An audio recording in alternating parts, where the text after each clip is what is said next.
សួស្តីពុកម៉ែបងប្អូនអរគ្នាឥឡូវខ្ញុំចូលស្តុកបានអែមស្អយមួយកេះខ្ញុំយកមកដែរចឹងខ្ញុំយកមក 5W40 អាហ្នឹងសម្រាប់អូតូស្ពេកវាគឺ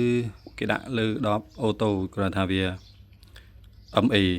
ចឹងគេដាក់ switchable for just MB ចឹងណាចឹងយើងអាចប្រើលើអូតូក៏បានឆ្កឹះលេខក៏បានដែរចឹងអានេះចឹងបងប្អូនដាក់លើអូតូវាត្រូវជាងដោយសារគេដាក់ scooter motor oil អញ្ចឹង premium អានេះខ្លាំងណាបងប្អូនតម្លៃវាក៏មិនថោកដែរ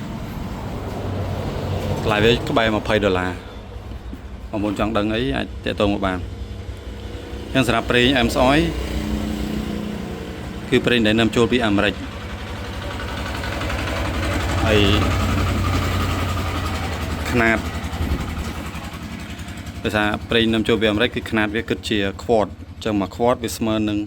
946 ml អញ្ចឹងវាជិត9លីត្រកន្លះជិត950 មីលីត្រអញ្ចឹងប្រេងផ្សេងៗគឺគិតជា 0.8 ឬក៏1លីត្រចំណែកឯអែមស្អយគឺដោយសារប្រេងនាំចូលពីអាមេរិកអញ្ចឹងគេគិតជា1 US quart អញ្ចឹងមួយ quart វាបាន946 ml ចាំបងប្អូនដែលជិះម៉ូតូអូតូចង់បានប្រេងគុណភាពខ្ពស់អី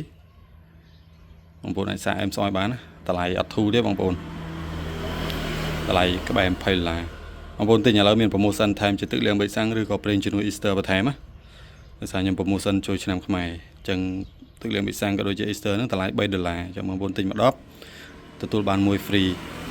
អញ្ចឹងអរគុណច្រើនបងប្អូនមានត្រូវការប្រេងអែមស្អយប្រេងល្បីរបស់អាមេរិកឯងអាចទាក់ទងមកបានអរគុណ